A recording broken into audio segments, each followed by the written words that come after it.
मैं डॉक्टर पुष्पेंद्र खटाना। आज हम इस बारे में बात करेंगे कि शॉर्ट स्टेचर क्या होता है। शॉर्ट स्टेचर का मतलब है छोटा कद। तो उसकी क्या परिभाषा है? जो भी हर बच्चा ओपीडी में आता है, जिसके माँ बाप अपने बच्चे को हाइट कम होने की वजह से ओपीडी में लेके आते हैं, तो ज़रूरी नहीं कि हर बच्चे की हाइट कम हो। तो सबसे महत्वपूर्ण चीज़ ये होती है कि शॉर्ट हाइट होती क्या है, वो ये समझना सबसे पहले ज़रूरी है हमारे लिए। सबसे पहले हम माँ बाप की हाइट देखते हैं, उसके हिसाब से हम एक मिड पेरेंटल हाइट कैलकुलेट करते हैं, जो कि लड़के के हिसाब से अलग तरीके से कैलकुलेट की जाती है और लड़की के हिसाब से अलग फार्मूला है।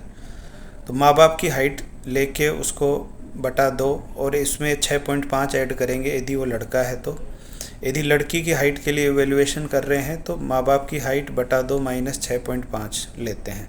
तो ये होती है लड़के और लड़की के लिए मिड पेरेंटल हाइट। दूसरी जो ज़रूरी बात है कि हमें उस बच्चे की हाइट को ग्रोथ चार्ट पे प्लॉट करना होता है, जो कि 0 से 5 साल के लिए हम WHO ग्रोथ चार्ट का इस्तेमाल करते हैं और 5 से 18 साल की उम्र के लिए IAP कंबाइंड 2015 ग्रोथ चार्ट्स का इस्तेमाल करते हैं।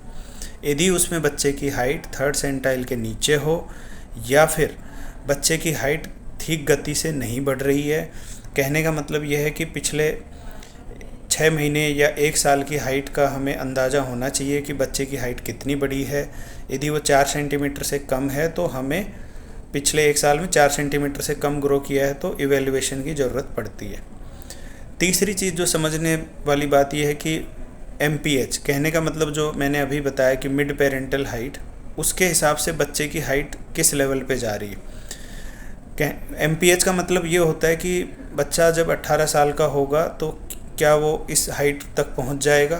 तो बच्चे की जो करंट हाइट है तो उसके हिसाब से जो ग्रोथ कर्व्स जो होते हैं, क्या वो उन सेंटाइल्स में फॉल कर रहा है या उसी डायरेक्शन में वो जा रहा है बच्चा जिस लेवल पे उसको पहुंचना चाहिए 18 साल की उम्र होने तक।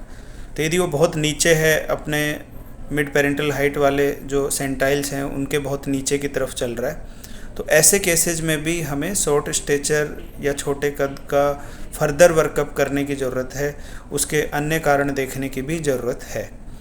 बाकी हम इसके बारे में अपने दूसरे वीडियो में बात करेंगे। धन्यवाद।